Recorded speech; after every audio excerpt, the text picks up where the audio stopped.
हम वापस आ गए। ना तो यहाँ बिजली है, ना खाना और ना ही पीने के लिए साफ पानी। मेरे भाई की दवाएं ख़त्म होने को हैं और हम अभी भी यहीं पर फंसे हुए हैं। यहाँ रात हो गई है। मुझे नहीं पता कि क्या हम कल यहाँ से निकल पाएंगे, लेकिन मुझे उम्मीद है। हम जिंदा रहने की हर संभव कोशिश कर रहे हैं। हमें नहीं पता कि हम इसे हासिल कर पाएंगे या नहीं, लेकिन हम बचे रहने के लिए वह सब कुछ करने की कोशिश कर रहे हैं जो हम कर सकते हैं, क्योंकि मैं 24 साल की उम्र में मरना नहीं चाहती।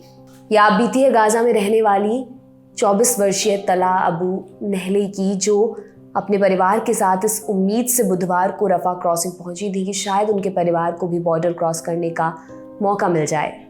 बीबीसी को भेजे अपने इस वीडियो मैसेज में तला परेशान नजर आती हैं, लेकिन ये कहानी सिर्फ तला की कहानी नहीं, बल्कि उनके जैसे हजारों लोगों की कहानी है जो इस वक्त गाज़ा में फंसे हुए हैं, जिनके लिए रफा बॉर्डर एकमात्र उम्मीद है।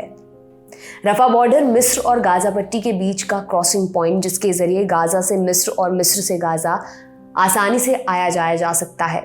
लेकिन 7 अक्टूबर को शुरू हुई इजराइल हमास जंग के बाद मिस्र ने रफा क्रॉसिंग से लोगों की एंट्री पर रोक लगा दी थी। हालांकि अलग अलग देशों से गाज़ा के लिए मिस्र पहुंच रही मदद को यहाँ से भेजा जा रहा है और अब इस संघर्ष के 26 दिन बाद मिस्र ने एक बड़ा कदम उठाया है। अब तक गाज़ा में मानवीय सहायता भेजने के लिए खोले जा रहे रफा बॉर्डर से गाज़ा में विदेशी नागरिकों का पहला बैच मिस्र पहुंच चुका है। दर्जनों लोगों के इस बैच में औरतें, बूढ़े और बच्चों से लेकर जवान लोग भी शामिल हैं। इजराइल हमास जंग के बीच ये पहली बार है जब मिस्र ने रफा बॉर्डर से लोगों को अपने देश में दाखिल होने की इजाज़त दी है।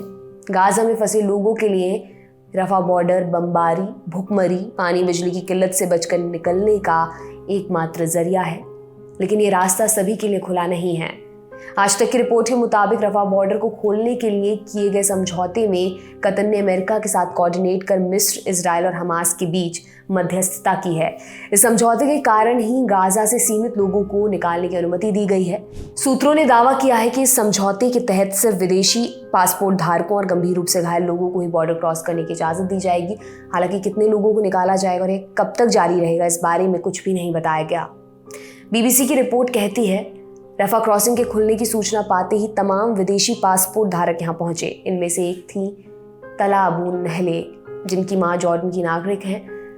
तला के परिवार को जॉर्डन की एम्बेसी ने रफा क्रॉसिंग जाने के लिए सूचित किया था, लेकिन दिन के अंत तक तला और उनके परिवार को यह अंदाज़ा हो गया कि उन्हें बॉर्डर क्रॉस करने का मौका नहीं मिलेगा और वो वापस अपने अपार्टमेंट चले गए, जहाँ चारों ओर अंधेरा ही अंधेरा है, क्योंकि गाज़ा में बिजली सप्लाई ठप है।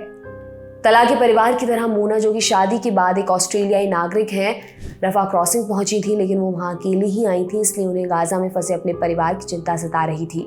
बीबीसी से बातचीत में उन्होंने कहा, मैं बिल्कुल भी खुश नहीं हूँ, क्योंकि मेरे भाई बहन, मेरा पूरा परिवार अभी भी यहीं है। बस दुआ करती हूँ वे सभी सुरक्षित स्थान पर रहें, यहाँ स्थिति बहुत ख़राब है। एपी की रिपोर्ट कहती है कि पहले दिन रफा क्रॉसिंग से दोहरी नागरिकता वाले 335 लोग और 30 एम्बुलेंस, 76 घायल बाहर निकले। मिस्र ने पहले दिन 500 से ज़्यादा विदेशियों और 80 से ज़्यादा घायलों को गाज़ा से निकलने की मंजूरी दी। रफा बॉर्डर से सबसे पहले घायलों को निकाला गया, उसके बाद बाकी लोगों को निकाला गया। रफा क्रॉसिंग के गुरुवार को खुलने की भी खबरें हैं। अल जजीरा की रिपोर्ट के अनुसार बुधवार को रफा बॉर्डर पर एम्बुलेंस का एक लंबा काफिला देखने को मिला। उनमें से एक एम्बुलेंस के अंदर पैरामेडिक खदीर शामूद भी मौजूद थे, लेकिन वो घायलों को ले जाने के लिए वहां पर नहीं थे, बल्कि शामूद खुद घायल अवस्था में थे। 20 अक्टूबर को इजरायली हवाई हमले में घायल हुए लोगों को वो ले जा रहे थे, तभी उनकी एम्बुलेंस भी हवाई हमले की चपेट में आ गई, जिसमें उनका हाथ बुरी तरह जख्मी हो गया, जिसकी वजह से डॉक्टर्स को कोहनी के नीचे उनका हाथ काटना पड़ा। लेकिन बार बार इन्फेक्शन के कारण उन्हें 7 सर्जरी और करानी पड़ी और उन्हें अभी आगे और भी सर्जरी की ज़रूरत है। इसके लिए उन्हें मिस्र जाना पड़ेगा। अल जजीरा से बात करते हुए कहते हैं, दर्द असहनीय है। मैं मिस्र से मेरे साथ अच्छा व्यवहार करने के लिए कहता हूँ, ताकि मैं गाज़ा वापस जा सकूँ और बेहतर जीवन जी सकूँ।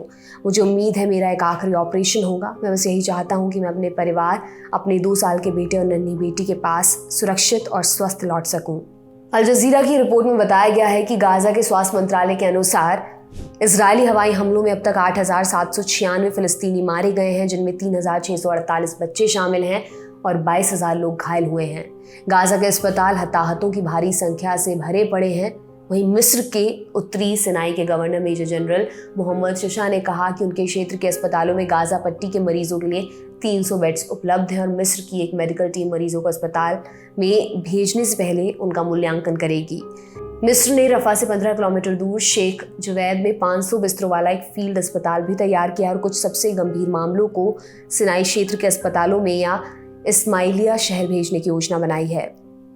अल जजीरा से बातचीत में जनरल अथॉरिटी फॉर क्रॉसिंग के प्रवक्ता हिशाम अदवान ने बताया कि मिस्र ने उन्हें मंगलवार रात को सूचित किया था कि गाजा पट्टी से बाहर जाने के एकमात्र क्रॉसिंग बिंदु रफा बॉर्डर को खोला जाएगा, लेकिन जिस छोटी संख्या को पार करने की अनुमति दी गई है वह उन लोगों का केवल एक अंश है जिन्हें उपचार की आवश्यकता है। उन्होंने कहा, गाजा में जलने के घावों या ट्रॉमा से पीड़ित हजारों गंभीर मामले हैं और उन्हें भी जल्द उपचार की जरूरत है। हिशाम ने आगे बताया, हमें अस्पतालों को संचालित करने और मलबे के नीचे से लोगों को बचाने के लिए इस्तेमाल की जाने वाली एम्बुलेंस और अन्य वाहनों के लिए ईंधन की आवश्यकता है और हम चाहते हैं कि गंभीर रूप से घायलों को स्थानांतरित करने के लिए रफा सीमा खुली रहे ताकि मिस्र में उन्हें अच्छा इलाज मुहैया हो सके। रफा क्रॉसिंग पर मौजूद एक एम्बुलेंस अधिकारी नसीम हसन ने अल जजीरा से बातचीत में बताया कि घायलों को गाजा के 4 अलग अलग अस्पतालों से स्थानांतरित किया गया है। उन्होंने कहा, घायलों को बेहतर उपचार और ऑपरेशन की ज़रूरत है। हज़ारों लोग अभी ऐसे हैं जिन्हें मेडिकल रेफरल की ज़रूरत है और गाजा के अस्पतालों में आईसीयू में कोई बेड उपलब्ध नहीं है। घायलों में कई ऐसे हैं जो गंभीर रूप से जल गए हैं, उन्हें तत्काल देखभाल की ज़रूरत है। ये ऐसी चोटें हैं जो हमने पहले कभी नहीं देखी। आपके लिए ये तमाम जानकारी लेकर आई हैं हमारी साथी निहारिका। मेरा नाम दिव्यांशी सुमराव है। आप देखते रहिए दी लंदन टॉप। बहुत बहुत शुक्रिया।